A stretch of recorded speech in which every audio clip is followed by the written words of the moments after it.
On a interviewé Marine Lavigne, parce qu'elle a fait l'Eurovision aussi avec ses deux acolytes d'Iben. Ah oui, d'accord. Elle avait fait l'Eurovision, ils avaient représenté à la France. C'est pour ça. C'était une expérience. C'était Alban.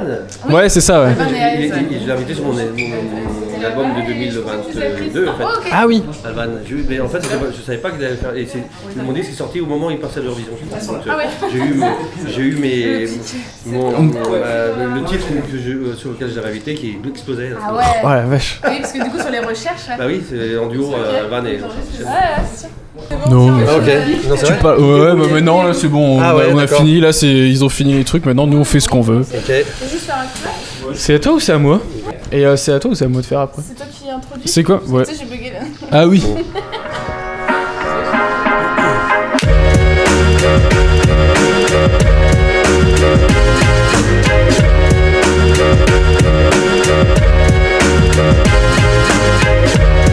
Bonjour à toutes et à tous et bienvenue sur Podcraze, l'émission qui aborde la musique à travers des parcours artistiques. Ça va bien Léna? Ça va bien Aurélien? Bah, ça va. Je crois que tu avais des idées pour changer peut-être de phrase pour On verra la prochaine saison. Prochaine saison. Comme ça Oui, je ne parce que buguerai pas. En parlant de saison prochaine, déjà c'est notre dernier épisode de cette saison. Mais oui, c'est vrai. Alors on le tourne en avril, Voilà. Ah, ok. mais il sortira en juin. Il sortira fin juin, Fin début juin. juillet. Et aujourd'hui, on a la chance d'accueillir un artiste qui a 40 ans de carrière, Jean-Charles Guichen. Ça va bien, Jean-Charles? Merci, ça va très bien. Merci de m'avoir invité. Et, bon, Podcraze, c'est ça le titre? Oui, Ouais, tout c'est à ça, fait. ouais. Émission. Bah, c'est Braz. Hein. Voilà. Ah.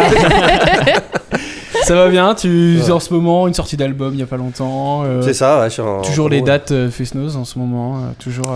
Bah oui, toujours plus que jamais. Beaucoup de projets cette année en 2026-2027 où je fête mes 40 ans. Je fais ça une tournée anniversaire donc. Et du coup, on n'est pas en direct, mais ce soir je ferai un perlé justement oui. Fest-Noz et ça fait partie de la grande tournée de Fest-Noz en solo, mais Ouais. aussi avec mon groupe aussi. Ouais. Ah bah oui, Ok. parce que en plus, ton nom, ton groupe a un éponyme. Du coup, Jean-Charles Guichen, groupe, c'est. Oui, c'est ça. Ouais. J'ai passé de Harry Wang à l'époque à Jean-Charles Guichen, groupe, voilà. Et ça va là, parce que du coup, on va arriver. L'été, c'est un peu loin pour nous, mais je sais que toi, t'as beaucoup de dates cet été ou quelque chose. Tu vas bien tourner? Ouais, cette année, c'est vraiment une année incroyable d'ailleurs, parce que j'ai pas mal, j'ai une cinquantaine de Fest-Noz, de concerts dans les festivals, notamment au Festival des Cornouailles à Quimper, Ouais. Ouais. par exemple, au Festival de la Salou à Guingamp, au Festival des Vieux Gréments à Paimpol. Ok. Et je bien. faut aller sur le site pour voir tous les Ouais. dates, mais voilà, ça va être Des bons grands festivals bretons en tout C'est ça. cas renommés. Ok, trop cool. Et puis aujourd'hui, on va pouvoir aborder, on va survoler 40 ans de carrière parce qu'on a fait pas mal de recherches parce qu'il y a plein de choses à dire sur toi. On pourra pas tout tout dire. aborder. Non, c'est sûr, ouais.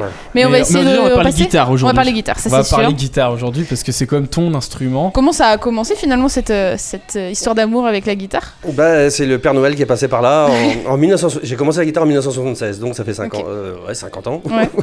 Vache. et depuis, voilà, c'est devenu mon instrument, fait partie de moi. Et j'ai donc à l'âge de 6 ans, je me suis mis timidement, et c'est surtout à l'âge de 15-16 ans à la rencontre de Swag Sibéril, mon ami Swag Sibéril qui est parti l'an dernier, il y a un an pile presque. Et du coup, j'avais rencontré Swag pour apprendre une spécialité qui est l'open tuning de DADGAD, d'accord D'accord. ouvert. Et voilà, depuis, je suis devenu un spécialiste aussi de cet accordage. D'accord, ok. Et c'est comment t'as commencé par parce que du coup le DADGAD c'est surtout pour avoir des cordes jouer à cordes ouvertes, c'est-à-dire beaucoup plus d'harmonisation que l'accordage classique. Tu as commencé par l'accordage classique puis le DADGAD ou alors c'est vraiment le DADGAD, c'est la chose que t'as appris quasiment dès le début? Non, justement, j'ai commencé, comme je disais, à 6 ans, l'accordage standard. À la rencontre de Swag, quand je l'ai rencontré, je ne savais pas qu'il jouait en DADGAD. Donc, Ah oui. je me dis, qu'est-ce qu'il fait? Il met la guitare, il me désaccorde tout. Et en fait, voilà, et depuis ce jour-là, je joue quasiment qu'en DADGAD. Parce qu'au-delà de l'accordage, le DADGAD, en fait, c'est un état d'esprit. Ok. C'est-à-dire que quand on rentre dans l'univers DADGAD, on n'est pas dans le même instrument que la guitare standard, en fait. C'est vraiment un autre instrument. Presque. Ok. Et c'est propre au Fest-Noz, cet accordage-là, ou pas du tout? Alors, et c'est vrai qu'on en trouve beaucoup en Fesnos, mais ça vient beaucoup au niveau des couleurs celtiques, disons. Il y avait des groupes comme Bossy Band qui utilisaient aussi des accordages comme cela. Mais dans le rock aussi, on trouve Led Zeppelin ou des genres de choses, utiliser des accords d'Adgad, d'autres accords aussi. Il n'y a pas que le Dadgad, le Ré, la Ré, Sol, Ré, il y aurait Ré, Sol, Ré, Sol, Si, Ré. Enfin bref, il y a plein d'accordages différents. Le Dadgad, on l'utilise beaucoup en Fesnos, grâce notamment à Swag qui l'a implanté vraiment dans le Fesnos. Dans le milieu breton, en tout cas. Ok. Et en parlant Fesnos, comment c'est tes premiers pas déjà sur scène? Est-ce que ça a commencé par le Fesnos, la scène, ou alors t'as commencé par un autre type de musique? Comment c'était? Véritablement, oui, c'est le Fesnos qui m'a mis sur les planches, mais avant de me mettre dans Fesnos, je faisais mes premières armes quand même dans les petits cabarets, des bars. En fait, mon père m'emmenait dans des bars et dans des écoles pour faire des concerts quand j'avais 13-14 ans, et je chantais du Boris Vian, du Jacques Brel, un peu de tout, même du Stevel. Ah ouais. Et c'était mes premières armes, mais j'étais effrayé. Enfin, je jouais devant un public qui avait mon âge en général, et donc j'étais plus chanteur que guitariste à l'époque. D'accord. Et vraiment la vraie scène, disons, c'est en Fesnos, dans le centre-Bretagne, vers Duot, Carnoët, Plourard, où j'ai été bercé au début en allant au Fesnos, par exemple un plancher comme ça, je me mettais sur un banc et il y avait une cinquantaine de personnes qui dansaient, des chanteurs, des sonneurs qui jouaient, et moi j'enregistrais ce qui se passait avec mon magnétophone et je balançais avec le rythme de la danse, comme le plin par exemple. Ouais. J'ai appris à danser grâce au mouvement des gens qui me faisaient balancer le plin sur mon banc en fait, quoi. Ok. Ah ouais. Et ça c'était les années 80 et voilà, enfin début des années 80, et donc très vite je me suis mis à aller sur scène aussi, en 84, vers là, quoi. Ouais, justement, quand tu parlais de mouvement de balancier, de danse, là, on va juste faire un petit bond dans le futur, qui est un album live que tu as sorti, et où tu entends le pas des danseurs pendant tout le long de l'album. Est-ce que c'était dans cet album-là, est-ce que c'était une volonté déjà d'entendre ça? Parce que c'est vraiment, en fait, le pas des danseurs est une percussion dans l'album. Oui, c'est ça. En fait, dans la vraie vie, entre guillemets, enfin, je veux dire, dans le live du Fesnos, ce que j'aime, c'est l'ambiance qui règne entre les danseurs et le musicien. Notamment quand je suis en solo, on entend bien les danseurs parler, hurler et danser, faire le pas de danse, et quand il y a un plancher, effectivement, c'est intéressant. Et là, pour l'album Brass Live, justement, qui a été enregistré au Festival Interceltique de Lorient en 2019, j'avais demandé à ce qu'on mette des micros en ambiance sur le public, mais en dessous les planchers aussi. Ah oui. Donc c'est pour ça qu'on a réussi à faire un mix, disons, de capter tout ce qu'il y avait sous le plancher. Ok. Et c'était une volonté de ma part, parce qu'en fait c'était pour réparer un problème technique qu'on avait eu fut un temps avec Arian, qu'on avait voulu enregistrer. On avait fait un live aussi en 1992. On devait l'avoir enregistré au Fesnos à Rennes, Fesnos de l'Agro, je crois, quelque chose, je sais plus exactement. C'était blindé de monde. Il y avait une ambiance de tonnerre. Le live était superbe. Ouais. Sauf qu'on n'avait pas appuyé sur le bouton record. Ah ouais. Okay. Donc il a fallu enregistrer un nouveau live, mais à Belcarré cette fois-ci, 15 jours plus tard, sans publicité ni rien. Ah ouais. Et voilà, donc c'était un vrai live, mais pas dans l'ambiance qu'il aurait pu avoir normalement, théoriquement. Là, j'en ai profité à Lorient pour cette ambiance incroyable qu'il y a dans ces Fesnos. Voilà. Ouais. Bon, on connaît le Festival Interceltique. Oui, j'allais dire, on connaît les erreurs de lancer les. Je vois pas du tout de quoi tu parles. Ça nous arrive de temps en temps d'avoir des soucis techniques, de record aussi, tout ça. Mais on s'améliore. Voilà, puis non, mais c'est vrai que je trouve que on a des albums live, même de sonneurs, de chanteurs de dans le temps. On entend vraiment avec des sons médiocres même. On trouve à Dastum des enregistrements, des vieux enregistrements. Oui. Et c'est bien que ce soit encore comme ça, qu'on enregistre ce qui se passe réellement dans les Fesnos. Oui, pour comprendre quoi. Puis moi je trouve quand on fait du Fesnos, il y a rien de mieux que le Fesnos. Enfin, je veux dire le live. Le retour. Parce que quand on enregistre un studio en disque, c'est pas évident de retransmettre totalement sans le public la danse. Et c'est autre chose, quoi. Donc en tout cas c'est un exercice qui est plaisant, quoi. Okay. Et alors quand est-ce que, si on revient du coup à tes débuts, quand est-ce qu'il y a eu un déclic, quelque chose s'est passé et tu t'es dit allez maintenant c'est professionnel, quoi. Tu notamment monté sur scène avec ton frère aussi. Alors du coup oui, c'est ça l'histoire, c'est que on a commencé tous les deux, on s'appelait Harry Wonk. Enfin les gens de Duod nous appelaient les jeunes simplement. Mon frère avait 12 ans, moi j'en avais 14. Et donc on disait en breton, il parle en breton, allez les jeunes, montez sur scène. Donc on a gardé ça, Exactement. Et puis voilà, c'était les premières armes. C'est sans penser qu'on aurait fait ça dans notre vie, quoi. Ouais. C'est souvent juste un fait qu'on aime bien jouer, on fait ce comme ça. Après, on a fait des concours de Canard Bob qu'on a remporté aussi, au premier prix. On a fait un concours qui s'appelait le JMF de la Jeunesse musicale de France. À l'époque, j'étais au lycée Rabelais à Saint-Brieuc et donc on représentait le lycée Rabelais. On avait remporté la départementale, régionale et on finit à l'UNESCO à Paris. Et on remporte le Grand Prix français avec ce groupe-là. Et chose que à deux toujours. Alors là, on était à 4. Là, vous étiez à 4. Déjà arrivé à 4. Donc là, en fait, parce que vous avez cette fusion là, parce que du coup, vous êtes un couple de sonneurs, de musiciens. Oui. Et vous rencontrez 2 autres sonneurs. C'est comme ça que ça arrive. Ouais, enfin, en fait, j'ai zappé un peu l'histoire. C'est-à-dire qu'on a commencé à 2. Quand on a fait la première fois un Canard Bob à 2, on a demandé à Paul Huelou, un chanteur de Locarne, de venir nous accompagner pour passer l'étape de l'éliminatoire. Ouais. Parce qu'à 2, c'était pas un groupe. Ah, c'est un duo. Voilà. Et du coup, on a pour l'éliminatoire, on a simplement invité et on a été jusqu'à la finale à Lorient. Sauf qu'on n'était plus qu'à 2 même à Lorient. Ah oui. Parce que c'était juste un invité comme un guest. Ouais. Du coup, nous on a fait un morceau pendant un quart d'heure le même avec Fred. Mais il est où le 3e ? Il n'y a pas de 3e. C'était juste comme ça. On n'y connaissait rien du tout. On avait 14 ans quoi. 15 ans. Enfin bref, voilà. Ensuite, on a rencontré plein de musiciens différents, en fait, des sonneurs. Noël Henry ici à la batterie, celui qui organise le petit village à l'Enfin, par exemple. Okay. Il faisait la batterie à l'époque, il y avait un bassiste, il y avait d'autres musiciens. Et on a fini par rencontrer les sonneurs David et Gaël qui jouaient dans un autre groupe qui s'appelait Crocodile Bleu, dans la région de Saint-Nicolas-du-Pelem. On les a débauchés parce qu'ils jouaient avec leur père. Et nous, avec mon frangin, c'est mon père qui s'occupait de nous. Okay. De le manager, entre guillemets. Oui. Et du coup, voilà, parti, ils ont quitté leur groupe pour nous rejoindre. Et on est parti, l'aventure a commencé comme ça, en fait. Et vous avez gardé ce nom, Harry Yawan ? C'est ça, on a continué sur ce nom, voilà, parce que c'était bien lancé déjà. Les jeunes, et puis c'était vraiment les jeunes, quoi. Bah oui. Et voilà, mais bon, c'était la jeunesse physique, mais l'état d'esprit, je l'ai toujours. Plus je vieillis, plus je me sens jeune, d'ailleurs. Ah ouais. Comme quoi. Est-ce que c'est pas le secret ? La longévité. Bah c'est ça, c'est surtout la musique. Je pense que préserve la jeunesse. Je pense que le fait dans une ambiance un peu de musique, de concert, voilà, ça. Je pense que l'état d'esprit assez particulier. Et donc oui, je reviens sur le duo. On a joué une année ou 2 en duo, quoi. Après ça s'est transformé avec des musiciens après aussi. Et c'est là que ça a pris de l'ampleur ensuite avec cette formation à 4. Oui, alors à 4 on a joué, donc on avait ce fameux JMF premier prix. On s'y attendait pas du tout, à tel point qu'on n'était pas là pour recevoir le prix. Dans la salle, on s'était fait un peu engueuler. Ah bon. Et à Paris du coup. À Paris. Mais voilà, donc ça c'était une anecdote, c'était fabuleux parce que pour se retrouver déjà à représenter, parce qu'en fait on était le seul groupe traditionnel, il y avait des orchestres symphoniques, des groupes de rock, de jazz. Ouais d'accord, c'était très varié au niveau du style musical. Voilà. Et gagner avec un groupe traditionnel, cool, c'était fou quoi. Traditionnel breton quoi. Parce qu'à l'époque je me rappelle c'était des musiques à la Cure, Indochine, de groupes avec des basses et voilà, bref c'était particulier, donc on s'y attendait pas du tout quoi. Mais bon, c'est pour le fun, voilà.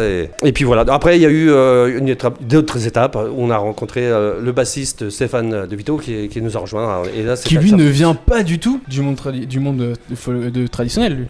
Non, lui on l'a débauché d'un groupe de hard. Il est de Belfort et il était sur la route avec un groupe qui s'appelait Road 666, avec un groupe de Patomay. Et puis voilà, donc un jour on cherche un bassiste et le lendemain il vient à la maison à Zannegoun et il est pas parti de la maison, il est resté avec nous. Il a écouté votre musique, il était en mode parce que il y a pas une anecdote en studio où vous avez écouté en studio, comment il a connu Alors oui, alors c'est ça, c'est vrai, j'ai oublié les choses, mais on a enregistré une cassette à 4 avant. Ouais. 2 cassettes d'ailleurs, une qui est jamais sortie, mais la deuxième qui est sortie qui s'appelait Sidwell, et on avait invité en guest Stéphane, le bassiste. C'est là qu'a commencé, de guest, il est devenu musicien en fait. Ouais. Et on avait invité Patomé aussi d'ailleurs en guest aussi. Et voilà, c'est là tout a commencé. Et la transmutation, enfin la transformation du groupe s'est faite vraiment à ce moment-là où on est parti vraiment sur l'énergie très rock quoi. Ouais, parce que du coup, il y a eu une facette beaucoup plus rock à ce moment-là, quoi. Oui, c'est ça, ouais. Est-ce que c'était pas dans un peu la mouvance aussi de l'époque, je prends un peu Sonerian Du, eux, ils sont arrivés, c'était du breton rock, quoi. Enfin, c'était acté. Oui. Nous, c'était différent. C'était pas le même façon de voir le rock. Nous, c'était vraiment du hard. Ah ouais. On est vraiment du hard, Okay. hard rock. Ouais. On écoutait tout ce qui était très rock des années 60, 70 et Kiss et tout ça. Okay. Et donc, c'était même dans la dégaine, quoi. Il y a Ouais. je pense au Perfecto, enfin le style, c'était... bref, c'était particulier. Quand on est arrivé en Fest-Noz, on bouleversait un peu les codes quand même. Ouais, bah, c'est ce que j'avais demandé, parce que du coup, en Fest-Noz, derrière, il faut quand même que ça puisse être dansé, etc. Et à l'époque où c'était plus trad, peut-être en Fest-Noz, ça devait chambouler un peu. Bah ouais, je me rappelle d'une anecdote où on était à Burtulette, à Saint-Servais, dans une salle des fêtes comble, et on avait fait les balances, et la salle était comble. Avant de commencer, on attend le bassiste. Et en fait, il était bloqué à la rentrée, les gens de l'entrée ne voulaient pas le laisser rentrer. On veut pas de fouteurs de merde ici. Et du coup, il a fallu parlementer un petit peu. C'est le bassiste du groupe. C'est notre musicien.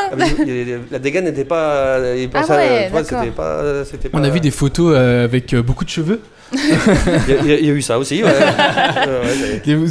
Vraiment, c'était le style de l'époque où vraiment à fond métal. Bah ouais. Rock. Oui, c'est ça. Et puis bon, comme ça. Enfin, pas tout le monde dans le groupe, mais la plupart, on était tous en mode décontracté, quoi. Ouais. Et toujours cette attache à la guitare acoustique, même dans cette énergie rock'n'roll, quoi. Ah oui, parce qu'en fait, je trouve que la guitare acoustique, de la manière dont je l'appréhende, en tout cas, c'est très rock. On m'a toujours dit qu'ils avaient une main droite énergique, et puis je m'en suis encore plus nourri et travaillé. J'ai travaillé ce genre de... De toute façon, c'est mon style, chacun a son style. On ne cherche pas à transformer quelque chose, oui.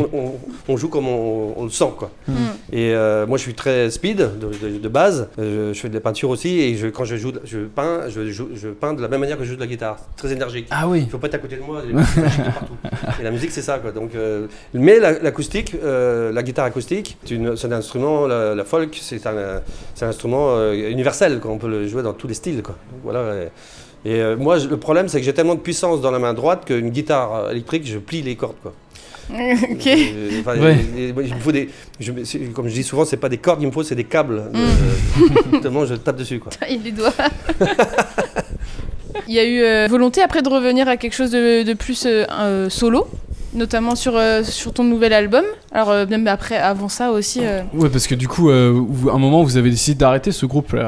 Oui, alors c'est vrai qu'en 98, on a décidé d'arrêter ce groupe. On avait fait. Vous étiez, parce que quand on parle d'Aria Wank, vous étiez dans les années 80, des 90, vous étiez le groupe. Enfin, c'est le groupe de Fest-Noz à l'époque, où vraiment, c'est ça, avec les Blazes, ce genre de choses, mais vous êtes le groupe qu'on entend. Startigen, il y a pas longtemps, vous en parlez. C'est qui sont vos influences? C'est Aria Wank. À l'époque, vous êtes l'un ou le plus gros groupe de Fest-Noz. En fait, on nous disait qu'à l'époque, on était la locomotive. Ouais. C'était ce qui s'apparentait maintenant à Fleuve, par exemple, actuel. À l'époque, il y avait des groupes qui existaient, plein de groupes. Mais quand on est arrivé, c'est vrai qu'on a bousculé le code. On a intégré pas mal de choses, les lives sur scène. On a mis du gros son sur scène. Ouais. On avait des éclairagistes, des sonorisateurs, des ingénieurs de son. Enfin, avec nous, tout ça, on a fait une grosse équipe. Et on est passé des Fest-Noz. On a fêté nos 10 ans, par exemple, à Plus-Québec en 96. Il y avait le stade de foot rempli, quoi. Et on était, je crois, le seul groupe à faire ce genre d'événement, il me semble, dans les années 90. Et les groupes comme Startigen, je me souviens, ils étaient tout gamins, ils venaient dans les loges et tout, c'est marrant. Et je me souviens d'eux, tout petits. Okay. Bah, oui. Et c'est vrai qu'ils ont continué sur la lancée un peu du style, d'Aria Wank d'ailleurs. Et nous, on était dans le sillon des Blaisirus, ce genre de choses. Voilà, mais dans le sillon plutôt de choses qui venaient du rock, entre les Sargodec et le rock en fait. Et voilà, et donc on a arrêté en 98, et là avec mon frère on s'est remis à bosser tous les deux. D'accord. Il y a eu une transition tous les on a dit deux. Bon voilà, on va revenir parce qu'en fait en 98 j'ai sorti un premier album où j'avais invité solo où j'avais invité Swag Sibéry, Jacques Pellen, Patrice Marzin, Laurent Join, Quatuor, enfin bref, il y avait Fred aussi d'ailleurs, et il y a Nicole de Aria Wank, mais c'était une volonté, j'avais envie de faire quelque chose au niveau de la guitare, vu que je compose depuis tout petit en fait, et j'ai un trop plein de morceaux, il fallait bien les sortir à un moment donné, voilà. Revenir peut-être au basique aussi, c'est ça, revenir un petit peu sur sur les fondamentaux, disons. Oui. Voilà, donc ensuite il y a eu plein d'albums avec Fred, on a fait beaucoup de tournées, on a même fait la première partie du groupe Trust à deux au Zénith à Paris, à Nantes. Ouais, c'est ça. Vous avez fait des belles scènes avec Ariamon, que vous avez fait aussi un des albums hyper connus, c'est Brace Positive. Brace Positive, enfin tout le monde connaît. L'andro, c'est une danse, comme tu le dis, c'est une danse bretonne qui se danse dans le monde entier. C'est la danse qui est la plus connue en Bretagne. Oui, l'andro, c'est vrai, les andros en général. Et c'est vrai qu'on avait fait un album, on revient en arrière, 95. C'était l'album Brace Positive, en fait. Fred avait trouvé le titre, Brace Positive, et c'est un air traditionnel qu'on a transformé. Mais bizarrement, il est devenu le morceau phare un peu du groupe. Mais c'était pas une danse du tout en fait. Ah ouais. Enfin au départ c'était une gavotte traditionnelle. Ah oui. Et qu'on a réarrangé un matin autour d'un café. Je lance une grille et chacun transforme ses parties, voilà. Ok. Et actuellement je le rejoue oui. quand je joue dans mes concerts. Ah oui, avec mon groupe notamment. Et la fameuse ligne de basse au début là, la fameuse ligne du Brace Positive quoi. Oui. Ces premières notes là. Première note qu'on entend de ce morceau. Oui, c'est ça. Pour le coup, c'était un travail d'alchimie à 5. C'était un travail vraiment à 5 sur ce titre. Tout est progressif. En plus, vous arrivez chacun à votre tour dans le... C'était la conception un petit peu et c'est toujours ma conception de partir sur quelque chose de mouvant, arriver à une espèce de transe. Et donc, pour arriver à ça, il faut développer tranquillement des accords, des positions, enfin bref, etc. Et voilà. C'est un bon souvenir, voilà, mais pour moi, c'est du passé. Et j'ai reçu une vingtaine d'albums en tout, donc c'est mais ça reste un bon souvenir. Ouais. Oui, il faut le garder comme ça. Donc après, du coup, effectivement, plutôt revenir avec ton frère Fred, donc sur vos créations tous les deux. C'est ça. J'enregistre mon album, j'invite Fred fait un album, il m'invite sur son album aussi. Et du coup, on s'est dit, c'est con, on a fait des albums, on rejoint nos répertoires, on recommence tous les deux. C'est bien, revenir à vos débuts, enfance en fait. On avait 28 ans, là, Fred 26. Okay. Et là, on est reparti travailler ensemble sur des projets de disques. On a fait Mémoire vive, Dreams of Brittany, des albums qui ont bien marqué aussi, qui ont bien marché dans les années 2000. Et en parallèle, en même temps, je travaille d'autres albums solo. J'ai commencé en 2013 Chadden Denel, en 2015 Ellipsen, en 2018 Brézon-Lancou. Le fameux solo de Lancou. Voilà, en 2019, donc, il est sorti en 2020 pendant le Covid, l'album le Brass Live, et puis en 2022 aussi, donc l'album Spi, et le dernier, là, pour fêter les 40 ans, Panorama. Panorama. Et tu as aussi, du coup, avec ce trio PSG, avec Jacques Pellen et Swag, Sibérie, c'est aussi une manière aussi de créer à 3 guitares. Là, c'était là où tu t'es dit, vas-y, avec des copains, on va faire un morceau 100% guitare. C'est un album 100% guitare. Une pensée à Jacques Pellen et à Swag Sibérie qui sont partis, d'ailleurs, Jacques en 2020 et Swag l'an dernier. Donc voilà, c'est vrai que l'idée du trio, c'était pendant cette période très faste où j'ai envie de faire des choses, et lors d'une manifestation d'intermittent à Brest, je dis à Swag, j'aimerais bien faire un trio un peu en musique bretonne, un peu pour parce que moi j'adorais Jog McLaughlin, Paco de Lofia, Liméola, et on voulait faire un peu ce pied de nez, enfin ce même genre de musique mais en festoise. Donc voilà, Jacques, parfait pour le chorus, Swag, voilà, Putrad, Paco de Lucia un peu, et ma pomme. Ensuite il y a eu Patrice Barzin, mais voilà, donc c'était lancé, on a lancé ce groupe en 96 jusqu'en 2015 à peu près quoi. Pour pouvoir 2015, ouais. Ouais, c'est. Ça fait une belle aventure tournée tous ensemble. Oui, c'est ça. C'était une belle aventure, ce trio de guitare qui était on était férus de guitare évidemment, mais de musique bretonne et de jazz un peu aussi mélangé. Ça vous a fait évoluer tous techniquement oui, moi personnellement, j'ai beaucoup appris à jouer avec des gaziers pareils. Oui, évidemment pour moi c'était extraordinaire. Puisqu'en parallèle, en plus des Frankie Chen, Ariéman, ma carrière solo, je joue aussi avec Alan Stivell, avec Celtic Procession aussi. De Jacques Pellen, et il y avait plein de ponts, plein de choses. Donc moi j'ai appris partout où j'allais, je suis une éponge, je prenais tout ce que je Tu as fait énormément de collaborations, enfin tu as vu avec Dan Arbraz, avec du coup avec Dan aussi, avec Denez aussi. Denez aussi, j'ai invité Dan, j'ai invité Denez sur des albums, ils m'ont invité, Denez m'a invité sur un album aussi, et oui ça c'est j'ai invité aussi Norbert Kriev, le guitariste de Trust, que j'avais rencontré lors d'un festival de guitare à Tahiti, voilà, fabuleuse rencontre, et Et ce qui était marrant parce qu'on est resté 15 jours ensemble et il y avait des Corses aussi. On s'était dit qu'en rentrant en France, enfin en métropole, on restera en contact et on fera des choses ensemble. Il m'a invité avec Fred à faire la première partie de Trust aux Zénith à Paris. Moi, je l'ai invité sur mon disque en 2022. Voilà. Les Corses nous ont invités à jouer aux Portes du Pénitencier, c'est un nom d'un festival en Corse. Ok. Etc. Enfin, après, c'est des ponts, c'est des rencontres. Ouais, c'est des rencontres. Il y a des rencontres comme ça qui ont marqué ton parcours, ta carrière, certaines que tu retiens peut-être plus que d'autres. À chaque rencontre, évidemment, c'est toujours incroyable. J'ai des belles rencontres. Moi, les rencontres, c'est quand j'ai invité des guests sur mes albums. Mais je suis très fier d'avoir rencontré un festival aussi qui m'a invité en 2000 pour l'album Back to Braze, où j'avais fait toutes les guitares là-dessus. Et puis quelques scènes, voilà.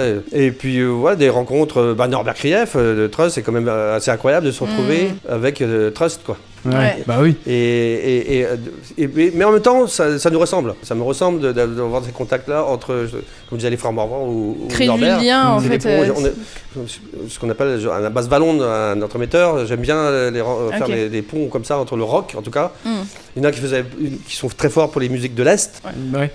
Moi, c'est plutôt dans le rock que je ramenais dans la musique bretonne. Et c'est pour ça qu'on a créé Ariang dans ce style, d'ailleurs. Ouais, d'accord. Et voilà, et je reste comme ça toujours. Ouais, c'est ta ligne directrice, toi, ça, plutôt rock. c'est parce que c'est ce que j'aime écouter, c'est ce que j'aime faire. Voilà. C'est tes influences aussi. C'est des influences. En fait, on fait ce qu'on écoute. Enfin, on entend. Moi, j'écoute beaucoup Jimmy Page, mais pas que. Et tous les guitaristes que je rencontre, je les écoute et puis je vais forcément m'inspirer, quoi. Et tu nous as parlé de Tahiti ou la Corse, mais t'as énormément voyagé aussi. T'es allé faire des dates partout. T'étais en Chine il y a pas longtemps. T'as vraiment voyagé dans pas mal de pays. Balayer le monde. Oui, c'est ça. Mais j'ai une chance incroyable. C'est-à-dire, comme je disais tout à l'heure, je n'avais pas du tout prévu de faire ce métier. Je ne savais pas du tout ce que j'allais faire. Mais très rapidement, j'ai commencé à me dire, tiens, mais c'est pas mal, on me demande de jouer là, à droite et à gauche, voilà. Et dernièrement, effectivement, le plus grand voyage, enfin un des plus grands voyages que j'ai fait, c'est en Chine, au mois de juin l'an dernier. Je suis parti avec mon groupe pour... Comment c'était cette date en Chine? Alors, est-ce que c'est moi qui ai mal vu? Mais j'ai l'impression que vous étiez pas branché sur cette... Comment c'est ça? Alors, on a fait une tournée, en fait. Ah oui, parce que moi j'ai vu une vidéo où le batteur a des micros et vous, il n'y a pas de micro sur... Ah oui, alors c'était incroyable parce qu'en fait, donc ça c'est une date de la tournée. Ouais. Cette date-là, c'est la date qui m'a demandé le plus de répétitions. Ah ouais. 2 jours de balance, mais pour jouer en black, au playback. Ah, d'accord. Donc c'était pour préparer les caméras, Ok. parce qu'en fait il y avait énormément de monde, il y avait 5 000 personnes, 10 000 personnes dans la salle. Ah ouais. Et il y avait énormément de groupes à passer aussi, D'accord. mais du monde entier. Moi, avec mon groupe, je représentais la France. La France. Et donc la Bretagne, évidemment, parce que c'était pour le 40e anniversaire de le jumelage entre la région du Shandong et la région de Bretagne. Ok. Donc voilà. Et du coup, on représentait la Bretagne. Et du coup, il fallait faire très vite. Tous les groupes s'enchaînaient s'enchaînaient vraiment, et on n'avait pas du tout le temps de pouvoir se brancher, de brancher faire parce que c'était secondes, minutes. Les Chinois sont très stricts. Et pourtant, le batteur avait des micros. Bien, oui, il fallait quand même des micros pour enregistrer, pour faire aussi live, quoi. Ouais. Ah oui, c'était vraiment. Parce que par contre, on jouait réellement, parce qu'on était obligé. Mais il y avait la parce que c'est bande-son pas possible. par-dessus. Il fallait vraiment être synchro. Bon, on a l'habitude de jouer les morceaux, donc. En plus, pour le coup, j'avais remplacé Nevens et Bicarnodou qui ne pouvaient pas venir avec nous par le piper Loïc Bléjean. Donc il jouait par-dessus ce que faisait Nevens sur l'album. En fait. Ah ouais. Ok. Et même le bassiste Stéphane Rama, il jouait ce que jouait Olivier Carole qui était sur le disque. En plus, il jouait du handpipe debout et tout. Oui, alors c'est impossible à faire. C'est impossible à faire. Parce que normalement, il manque une note. Voilà. Là, il manque. Donc ça, c'était une date date. assez magique parce qu'en fait, pour le coup, je peux pas en dire plus. Mais de cette date-là découle une tournée l'année prochaine, en 2027, Ah oui. D'accord. dans un autre pays un peu du style. D'accord. Et c'était des ambassadeurs qui étaient là, etc. Oui, donc il y avait du grand monde. Voilà, quand c'est même, ça. Et puis donc voilà, c'était après il y a eu d'autres concerts dans cette tournée, notamment dans un endroit comme celui-ci, dans un pub où je rencontre une chinoise qui qui m'achète un disque et puis qui me demande un autographe et qui rêvait de me rencontrer depuis des années. Ok. En chinois. Je me dis, c'est incroyable, improbable. On est où? Je suis sous, on est à Tu es écouté dans le monde entier. On était à Pékin, et puis voilà, donc c'était fou. On vous écoute partout sur Internet et tout ça. On découvre, les gens, ils écoutent la musique bretonne. Et ça m'est même déjà arrivé d'aller au Japon. Ça, c'était la Chine, entièrement. Je suis allé au Japon aussi, Cambodge, en Asie, au Pakistan. Le Pakistan, par exemple, c'était... Je reviens sur le Japon, je tombe sur une japonaise qui parlait breton. Et là, je me dis, mais c'est pas possible. Non, mais la Bretagne est partout. Tu as l'air bête quand tu sais pas bien parler de toi breton. Oui. Donc tu as envie de rentrer en Bretagne pour apprendre le breton, c'est ce que j'ai fait. Et du coup, là, c'était aussi des rencontres incroyables.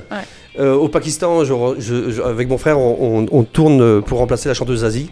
D'accord. Donc on avait le même producteur à l'époque qui nous dit voilà, on ne peut pas le faire, donc si vous avez vos branches, on y va. On fait Karachi, Lahore, Singapour, enfin toute la tournée monstrueuse et des soirées de fou quoi. Ah bah ouais. Et voilà, il y a eu aussi New York. Enfin, chaque année, il y a des voyages qui tombent comme ça. C'est pas d'agents. C'est des gens qui me contactent parce que depuis 40 ans, on me voit sur scène. Quoi. Donc voilà. Donc en fait, t'as pas de boîte de production ou d'agents. C'est vraiment les gens qui viennent à toi directement. C'est grâce à l'émission que vous allez faire, Podcraze, on va peut-être me contacter pour aller, je ne sais, à Tombouctou. Ah oui, pourquoi pas. Je pense que c'est aussi grâce peut-être aux 40 ans de carrière et aux 20 albums qui ont découlé. Je pense que c'est ça, c'est évident que les gens, à force, on entend parler. Non, mais c'est qu'il y a une belle renommée. C'est ça, et puis de représenter un pays quand même. Complètement. Là, en général, c'est les drapeaux bretons. Là, pour le coup, la Chine, c'était la région Bretagne qui s'occupait vraiment de tout, nickel. Et donc, on était fiers d'être là en tant qu'ambassadeur. Ouais, complètement. C'est pour ça que je continue. On se demande, au bout de 40 ans, comment on fait. Parce que tout ça, c'est motivant, quoi. Ouais, en fait, tu dis, ta locomotive, finalement, elle continue, quoi. Ah oui, c'est les rencontres. Elle trace toute seule. Et faire danser des Chinois sur la muraille de Chine, comme on a fait. C'est quand même incroyable.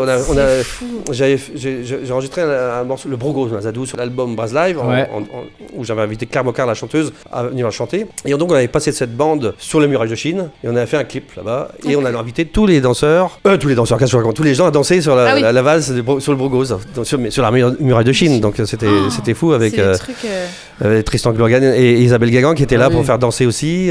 Tout ça, c'était une sacrée période. Donc l'an dernier, voilà. En termes de rayonnement de la Bretagne, enfin, je trouve ça. C'est grâce à des acteurs comme toi et comme tout le monde qui arrivent à faire rayonner du coup notre culture. Oui, j'aime bien ce rôle parce que c'est sympathique quand même. Bah oui, c'est-à-dire que c'est vrai que la Bretagne, moi j'ai toujours pensé qu'à un moment donné, la Saint-Patrick par exemple en Irlande, elle est dans le monde entier, on fait de la musique irlandaise et je me dis la musique bretonne on pourrait le faire de même quoi. Donc ce qui est super, c'est que la Saint-Yves a été créée depuis la fête de la Bretagne en fait. D'ailleurs on y était dans le cadre de la fête de la Bretagne. D'accord. Donc c'est pour ça aussi, et puis au Japon c'était dans la fête de la Bretagne il y a 10 ans aussi, etc. C'est grâce à ce mouvement, on va envahir la planète. Moi, on voit toujours des drapeaux bretons partout d'ailleurs, sur toutes les manifestations sportives. C'est soit le drapeau algérien, soit le drapeau breton. Voilà. Tu vois, deux cultures. Et moi, je me demandais, du coup, le retour public, il est quand même toujours autant. Il doit être complètement différent d'un pays à l'autre, d'une personne plus sensibilisée ou pas à la musique bretonne, mais t'as quand même un retour public en général. En général, c'est quand même des Bretons qui organisent, des associations de Bretons. Donc, là, en l'occurrence, c'est les Bretons de Chine, de Pékin, de Shanghai, qui organisaient une tournée. Entre eux, ils se fédéraient pour faire ça. Et donc, forcément, il y a des gens qui dansent, qui vont trouver le plaisir. Et même quand c'est pas des gens de Bretagne, c'est des gens qui vont... je reviens encore sur la Chine, parce que c'était quand même incroyable de voir on a joué aussi dans le lycée agricole, par exemple, où il y avait des milliers d'enfants sur des amphithéâtres qui nous voyaient jouer. Et on leur dit, vous avez le droit de venir danser. Ils regardaient. Puis ils ont tracé, ils ont tous mis à crier, à danser, des trucs de fou. Mais c'est pas comme ça, c'est pas dans la tradition de danser comme ça. Et ça, le plaisir, presque les larmes aux yeux de voir autant de... Tout enfant danser. Oui, c'est ça, c'était... En fait, ça crée de l'émulsion, ça crée de l'émotion. Voilà, mais la musique bretonne, en fait, quand on la fait ailleurs qu'en Bretagne, on se rend compte, on commence à avoir l'habitude d'avoir des fesses mais c'est quelque chose d'extraordinaire de l'extérieur. Ouais, carrément. Toi qui as fait des scènes immenses comme les vieilles charrues, il y a Wank en Chine devant des milliers de personnes, toi et qui a quand même fait des fest-noz beaucoup plus petits, pour toi, c'est quoi qu'est-ce que tu préfères? Un truc assez énorme devant des milliers de personnes ou alors un petit fest-noz aller à 500, 600 personnes comment tu vois les choses? Peut-être que c'est pas comparable, je peux comprendre ça aussi. C'est pas comparable, effectivement. Moi, j'aime, il y a pas longtemps, j'ai joué au Kelly à Quimper, il y a 100 personnes, quoi. Ouais. Je joue, j'ai fait des soirées devant 50 personnes. Comme j'ai fait les Vieilles Charrues, pardon, sur la grande scène, juste avant Scorpion, où on a fait danser 60 000 personnes. C'est le plus grand festival, je pense, du monde qu'il y a eu à ce moment-là, en 2011. Avec un retour d'un Yamank. C'était le retour de Yamank pour One Shot. Enfin, on était revenu en 2013 aussi au festival Yamank aussi. Ouais. Mais en 2011, on était revenu devant 60 000 personnes faire le plus grand festival du monde, en fait, qu'il n'a jamais eu, je pense. C'est ça, c'est ça qui est incroyable. C'est ça qui vous a fait donner envie de remonter sur scène. Comment vous remontez sur scène après presque vous avez 10 ans, plus de 10 ans d'absence, vous dites allez... c'est quoi? C'est de faire le plus grand fest du monde qui vous donne envie de remonter sur scène? C'est ça, quand on nous a demandé de venir sur scène, sur la grande scène internationale, scène Glenmore, on s'est posé la question, déjà, est-ce qu'on va pouvoir être capable de rejouer ensemble ou 12 ans? C'est juste, quand même, il n'y avait pas de batterie, ni de machine électronique, c'est juste biniou, bombarde, accordéon, guitare et basse. Et on n'a rien transformé, on a dû retravailler sur YouTube, en regardant nos lives, comment on jouait avant, parce qu'on ne joue plus de la même manière. Donc c'était fabuleux de se dire qu'on va faire danser. C'est pour ça qu'on avait, quand même, c'est incroyable de faire ça. Pour ça, la question, savoir, moi j'aime autant, c'est plus stressant, disons, de dire qu'on va jouer dans des grands événements. Par contre, c'est très excitant. Imaginez bien. C'est ce jour-là, d'ailleurs, au Vieilles Charrues, en 2011 notamment, on a mis un certain de temps avant de vraiment commencer à jouer, quoi. J'ai une photo d'Éric Legret sur ma pomme, à un moment donné, je ne sais pas si c'est Éric Legret, mais un photographe au Delacroix, on me voit avec des yeux énormes, parce que quand tu montes sur scène et tu vois le champ comme ça, mais attends, on est sur notre planète là, il va falloir faire de gavotte là-dedans. Et il y avoir de la poussière. Ah ouais, c'est pour ça a été il y a pas beaucoup de groupes de fest-noz qui arrivent à monter sur scène. Il y a eu Fleuve cette année. Là, Fleuve qui en 2025 plutôt, qui ont réussi qui ont fait monter, qui ont fait un fest-days pareil géant. Mais d'ailleurs. C'est pas pour forcer la comparaison, mais est-ce qu'il y avait autant de monde? C'est vrai qu'il y avait beaucoup de monde ce jour-là, à l'heure de Fleuve. Mais je sais pas si. Non, je pense pas que ce soit autant que ça. Il y a eu personnes. Nous, on était sur la scène Glenmore, forcément. Rien à voir. La vue du tout le monde dansait pas, mais on avait l'impression que tout le monde dansait tellement. Parce que quand tu vois comme ça, c'est un océan. Ah, c'est clair. Tu vois les têtes. C'est marrant parce que quand j'étais gamin, on pense c'était un rêve de gosse en fait, quand même. Parce que quand j'étais gamin, j'étais tombé quand on nous avait demandé pour le à l'époque, j'avais tombé sur un dessin que j'avais fait. À l'école, j'avais fait 5 personnages ou 4 personnages sur une scène, charrette, mais avec des foules énormes. Mais les charrues, ça n'existait pas en 84 quand je dessinais ça. C'était un rêve qui est devenu réalité, quoi. Il y a un sentiment d'accomplissement à ce moment-là. Il y a surtout déjà, je pense qu'il y a un peu un blackout. Mais de toute façon, il y avait une émotion parce que on se voyait plus vraiment. Quand on a arrêté, comme les groupes de rock, on a terminé en voir Kenavo, quoi. C'était vraiment un mélange de tout, quoi. C'était un mélange de reprises, de jeux d'un truc extraordinaire. C'est pour ça que c'était un truc de fou, quoi. Ah ouais. C'était un truc de voilà. Toutes mes dates que je vais faire cette année, ce sera de même motivation, dans les festivals, dans les concerts, dans les fezzos, partout. Je vais bientôt jouer à l'Henri-Vin, petit fest-noz. Ça fait des années, ça fait 40 ans, 35 ans que j'ai pas joué là-bas. Je vais revoir des gens que j'ai rencontrés dans le centre-Bretagne justement, au Golodic, exactement. Et ça va être simple. J'aime bien l'idée d'aller pour aider des associations pour retaper des chapelles. Ça, on en a fait longtemps aussi. Des petits endroits, comme j'arrive ici à Quimperlé, c'est magnifique. Je découvre. Et puis en plus, c'est vrai que à l'heure actuelle, j'arrive à me balader en regardant ce qui se passe autour de moi sur la route. Ah oui. C'est-à-dire que je me dis, tiens, je vais prendre du plaisir à traverser la Bretagne. Mais sillonner la Bretagne, c'est toujours très plaisant, je trouve. Alors, faut-il qu'il y ait un peu de soleil, mais c'est vrai qu'il y a toujours plein d'endroits sympas à découvrir. Oui, c'est ça. Et comme nous, pour les podcasts, d'ailleurs, on n'a pas introduit, mais en fait, on est où, Aurélien, aujourd'hui? Ah oui, c'est vrai.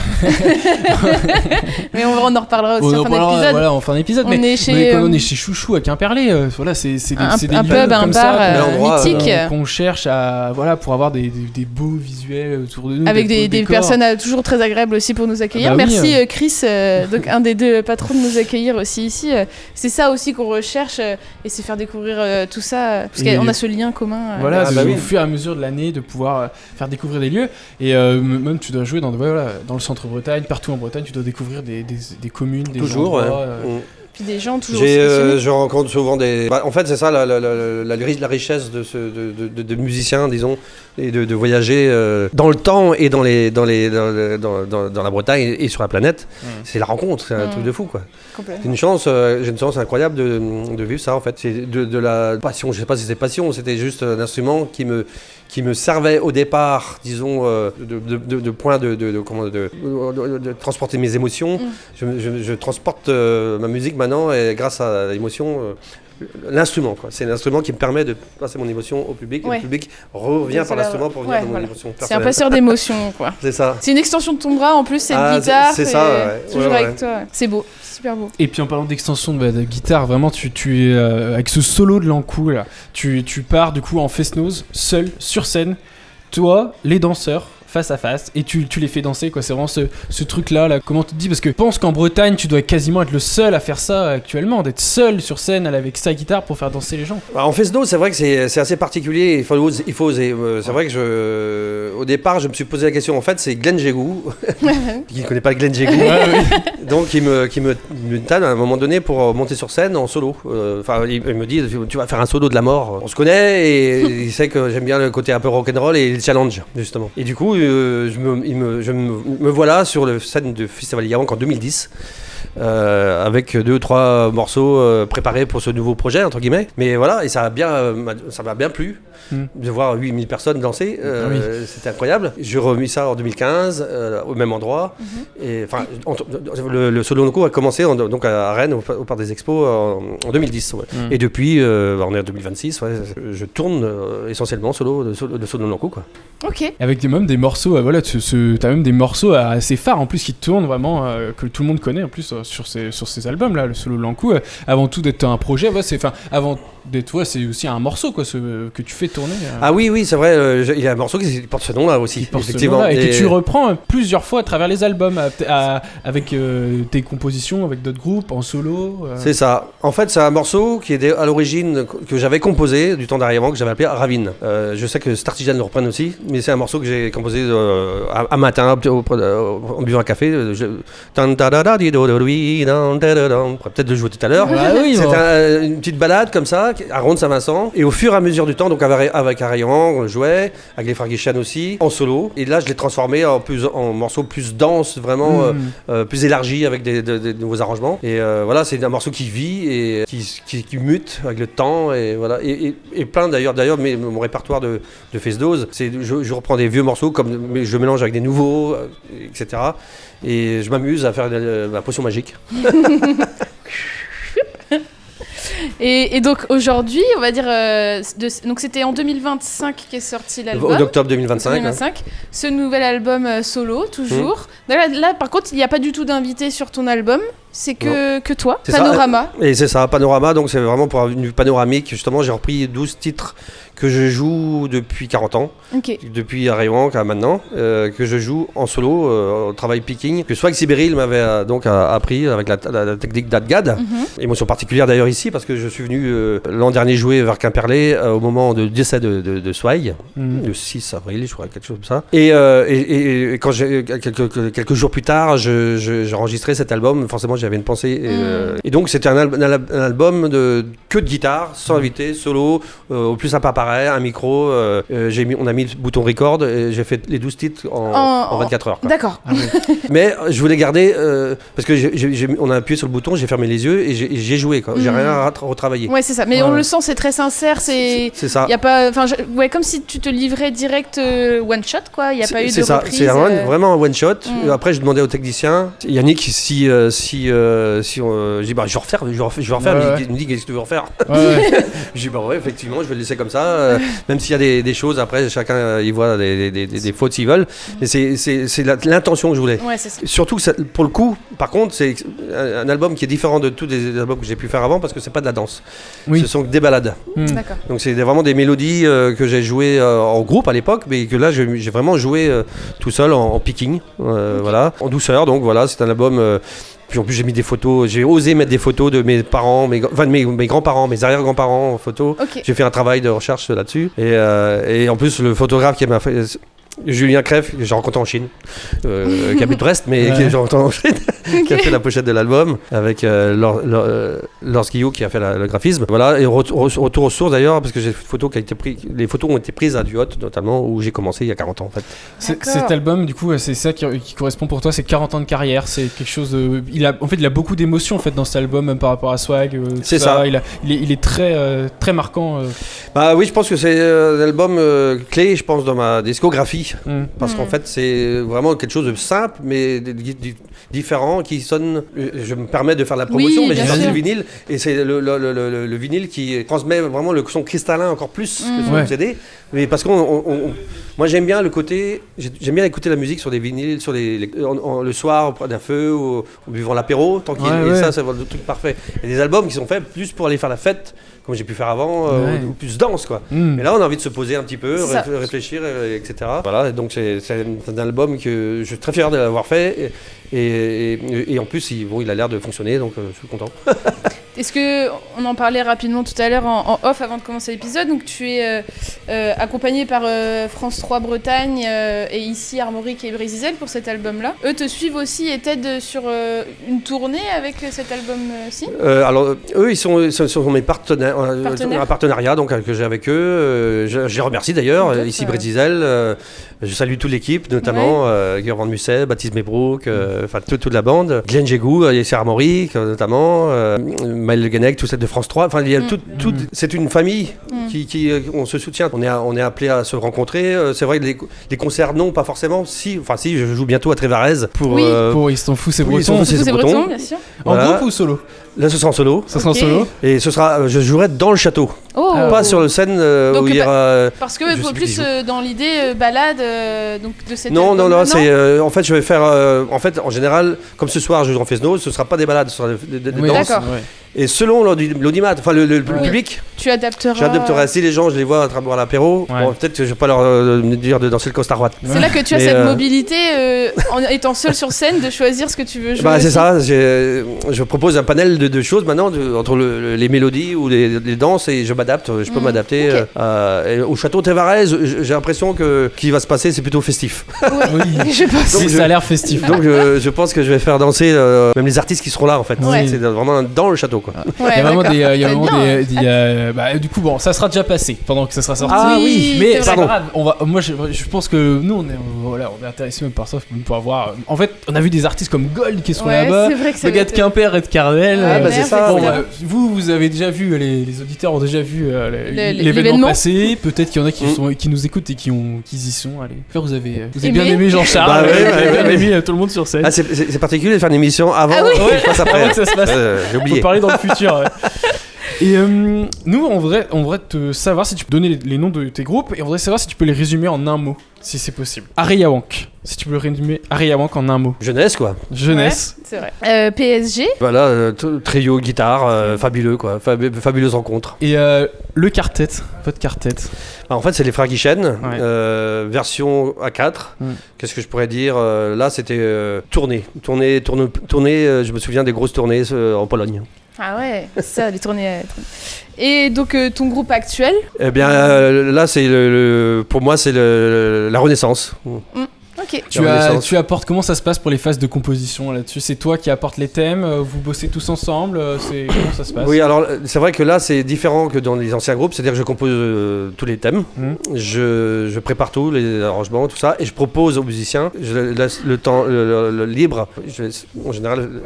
S'ils sont embauchés pour le projet, c'est qu'ils sont, parce que j'aime leur technique et je sais ce qu'ils vont faire.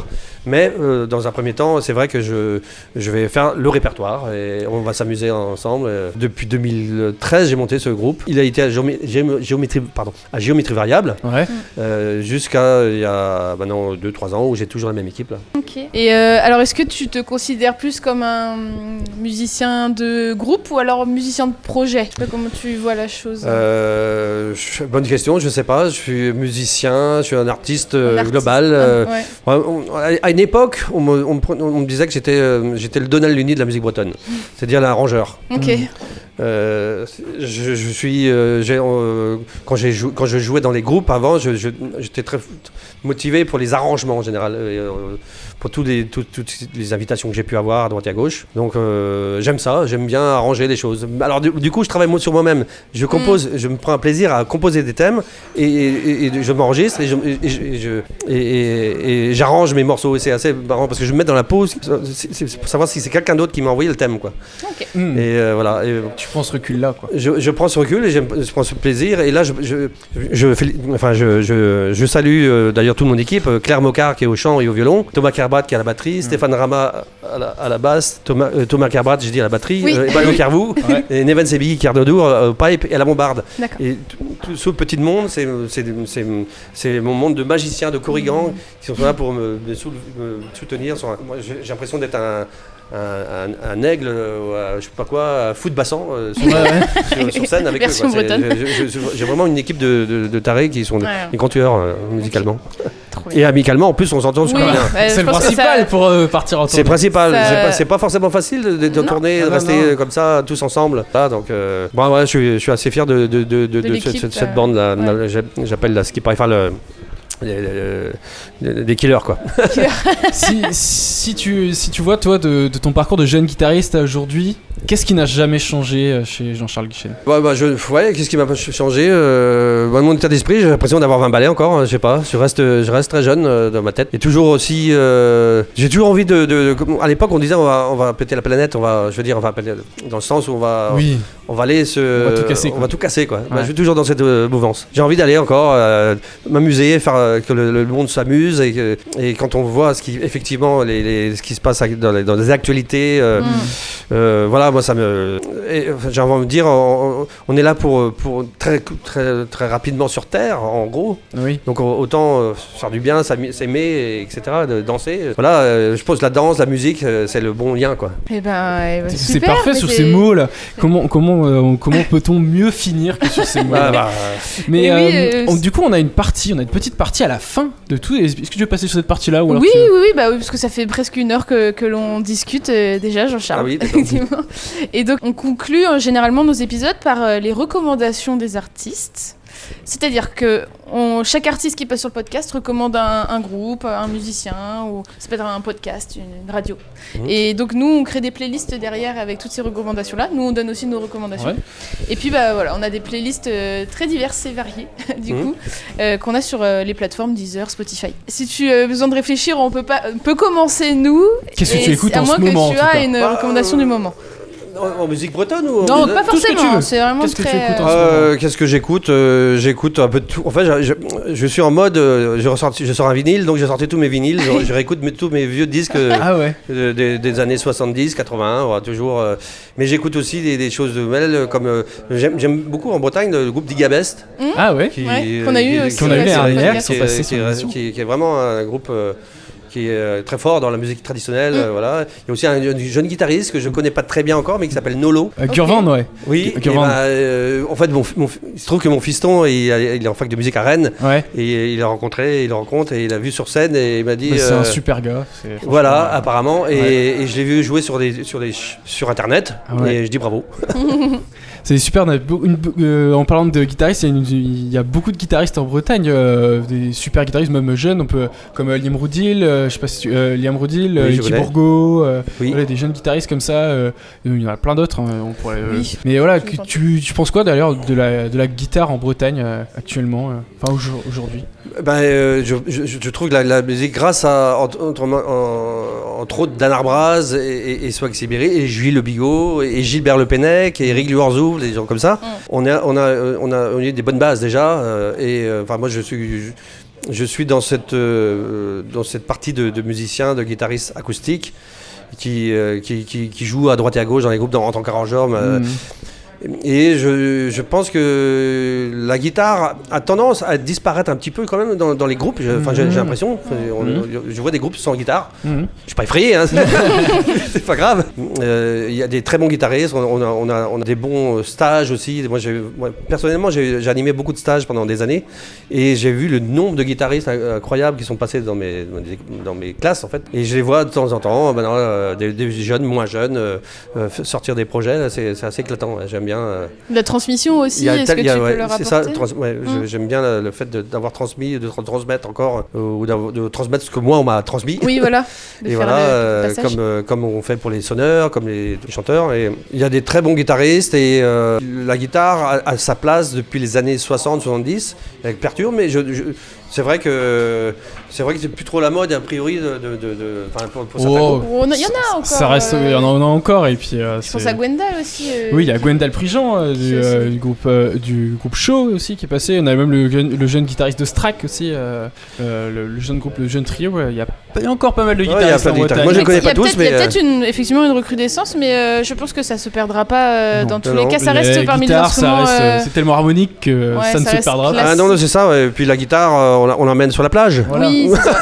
C'est ça, on l'emmène partout la guitare. Non, mais elle s'adapte à tous les styles de musique, c'est ça aussi la guitare, c'est qu'on peut la retrouver dans majoritairement de styles. Vraiment un Uilleann Pipe que tu ne peux pas mettre Ouais, partout, c'est sûr que la guitare, on pourra plus facilement l'avoir dans tous les domaines musicaux que d'autres instruments traditionnels, disons. Mais voilà, donc... je connais pas tous les jeunes guitaristes, mais il doit y en avoir des très bons. Et tu as un nom du coup d'artiste ou un groupe que tu écoutes en ce moment on sait que tu as remis le nez dans tes vieux albums, mais tu as d'autres noms. Tu cites beaucoup Trust depuis le début. Ouais, moi j'écoute des choses. Qu'est-ce que je pourrais dire là, j'ai acheté le dernier de David Gilmour. Je suis un fan de David Gilmour. Voilà, je prends des choses qui me font plaisir encore. Ouais, complètement. On ira écouter tout ça. Et toi, Aurélien, as-tu une recommandation sur cet épisode? Et ben moi, j'ai en ce moment là, je suis en train de un peu dans une période écouter un peu de musique nord-africaine et puis de musique africaine. Et ils sont très très connus, hein, mais c'est Amadou et Mariam. Oui. Et j'adore. Enfin, juste tu mets ça, hop, c'est du miel pour les oreilles. C'est joyeux. Et puis j'adore. Là, il fait beau en ce moment, le matin là pour le petit déj. Hop, tu mets ça. T'es heureux pour la journée. Bah c'est ça, il faut trouver quelque chose qui tous les jours ça change. Ouais, en plus il parle d'amour. Voilà. C'est ça, ouais. Moi je pense que c'est le principal. Que la musique sonne de l'amour, l'amitié. Il y a des choses, on peut aussi avoir des musiques, je pense à Springsteen par exemple qui fait des choses plus... il a raison de revendiquer. Moi je suis pas quelqu'un de revendicateur, même si j'y pense pas, enfin j'y pense évidemment. Il y a des gens qui sont très forts pour faire passer des messages politiques et on en a besoin. Moi, ce serait plutôt pour transmettre la légèreté, l'amour. Ouais, carrément. Et toi, Léna, t'as quelque chose à nous recommander? Je vais recommander ce que je vais aller voir en concert ce week-end. Qu'est-ce que tu vas aller voir en concert demain ce week-end? Soir, exactement. On en parlait avec Baptiste Mebrook, c'est Bertrand Belin. Voilà. Ah, il est allé le voir d'ailleurs, je crois. Oui, il est allé le voir hier soir, si je dis ouais. pas de bêtises, donc qui est sur une petite tournée en Bretagne là actuellement. Je connais pas encore, mais je crois que c'est une voix un peu comme Bachung. Oui, tout à fait. Ça, hein. Ouais, c'est ça. C'est un personnage sur scène. Il faut, comment dire, il a pas de grandes évolutions d'intonation, mais du coup c'est dans les textes et c'est dans l'engagement qu'il va mettre sur scène que c'est intéressant, si je me trompe pas. Mais du coup je vais le voir demain soir au Festival Mythos à Rennes. Donc voilà, ça va être l'occasion. Moi j'aime beaucoup écouter sa musique, voilà, à la maison, aussi en fond sonore. Je trouve ça très apaisant. J'invite à découvrir quelqu'un de particulier. Bon, je suis mal placé pour le dire, mais Clara Nine, oui. c'est une nouvelle artiste qui commence à se faire connaître dans le milieu. Elle vient de sortir un disque qui est fabuleux. C'est une chanteuse. Je la connais bien parce qu'elle chante dans mon groupe et violoniste, mais c'est quelque chose de nouveau. Elle chante en breton. Elle fait du violon avec des machines électroniques. Et là, il y a Gab de Plantec qui l'a rejoint dans son parcours. Et vraiment, elle est au Roi Arthur aussi. Elle sera au Roi Arthur. Donc Clara Nine a découvert. Elle a fait le Taolance, elle n'a pas gagné, donc peut-être qu'elle se représentera cette année, je ne sais pas. D'ailleurs, nous on est partenaire du Taolance au GBB cette année. Donc oui, il y a pas mal de groupes. Clara Nine, on a vu passer les Très bien. Et bah super, je ferai des belles recommandations sur les playlists avec tout ça. Sur les réseaux. Et ben voilà, on arrive sur la fin de l'épisode, mais ne partez pas tout de suite parce qu'on a une session live acoustique de Jean-Charles juste après, donc restez. Et sinon, Jean-Charles, au niveau de tes actualités du coup cet été, est-ce que tu as des dates, des noms où on peut te retrouver ? Alors, comme je disais, on va me retrouver au Festival de Cornouailles à Quimper, le 23 juillet ou 22, je sais plus, 22 ou 23 juillet, au Fête de la Crêpe à Gourin. Ok. aussi. Au festival à Concarneau, les Filets Bleus. Filets Bleus. Au festival à Paimpol. Si tu as pas toutes les dates, on peut retrouver tout sur ton site. Vraiment, voilà, etc. Il y a le festival à Salou, à Guingamp. Oui, donc tu tournes vraiment dans pas mal de dates Ouais, cet été. j'ai pas tout en tête, mais moi j'ai déjà hâte à y être. On va jouer beaucoup en groupe. Ok, ce que j'allais te demander, c'était du groupe. C'est ça, on a une vingtaine de dates en groupe, donc dans ces grands festivals, pardon. Mais aussi dans les festos, en solo, même avec le groupe aussi. On se retrouvera au mois de novembre au planétarium de Bretagne, à Pleumeur-Baudou. Okay. Je vais faire un spectacle en solo dans les étoiles. Super, c'est-à-dire qu'il y aura un côté un peu Pink Floydien dans mon histoire, là, pour préparer. J'avais fait ça d'une expérience, c'était complet. On va faire une deuxième fois là. Ça c'est au mois de novembre. Et je vais jouer à l'Envélec au mois d'octobre, je crois, à Bégard, dans l'église Saint-Sauveur au septembre. Dans plein de scènes différentes. J'essaie de me souvenir de tout, mais j'arriverai pas à vous dire tout. Toute ton actualité, on peut le retrouver sur mon site internet, jcguichen.com, ou sur Facebook, je suis assez actif. Tom Craze aussi. Et Tom Craze, je félicite d'ailleurs pour leur travail, parce que c'est fou ce qu'ils font comme travail. Ils ont besoin peut-être aussi qu'on les soutienne aussi. Bien sûr. Moi j'ai vu qu'ils étaient dans le Telegram, Tom Craze, ils ont leur petite vignette actu, donc voilà, si jamais vous ne savez pas où aller ce week-end, typiquement. Puis forcément, j'invite les gens à découvrir le vinyle. Aller retrouver Panorama dans tous les disquaires. Des bonnes crèmeries, comme on dit. Ouais. Et sur ton site internet aussi, oui, sur le site internet, on est en train de mettre ça en place. Produit par Artfolk, c'est ça? Distribué par Artfolk, voilà. Donc si ils peuvent appeler Artfolk pour avoir des choses aussi. Très bien. Panorama de Jean-Charles Guichen. Eh ben, merci. Merci surtout d'avoir reçu. Merci à vous. On peut se retrouver où, Léna? Oui, nous c'est toujours sur les réseaux sociaux comme d'habitude, Instagram, Facebook. On est en vidéo du coup sur YouTube. Vous retrouvez aussi toutes les sessions acoustiques live sur nos réseaux et sur YouTube. Et puis notre actu se passe là aussi. Oui. Et puis on nous écoute où finalement? Et on nous écoute du coup sur Spotify, Deezer, voilà, dans la voiture, quand vous faites à manger à la maison, vous nous écoutez quand vous voulez. On est travail. Là au travail, en fond sonore. Voilà. Félicitations à vous et longue vie à Podcraze. Ouais, merci beaucoup. Merci Braz. Merci. Et puis on se dit à la prochaine. À la saison prochaine. Bon, peut-être qu'il y aura des petits trucs cet été. Il y aura peut-être des surprises. On sait pas encore, mais peut-être qu'il y aura des petits trucs cet été. Ça sera prévu d'ici là. Ça sera prévu, vous serez déjà tous au courant bien avant nous. Bon, et merci. À la prochaine. Kenavo. Oui, à tout de suite avec Jean-Charles. À la saison 3. Ok, c'est parti.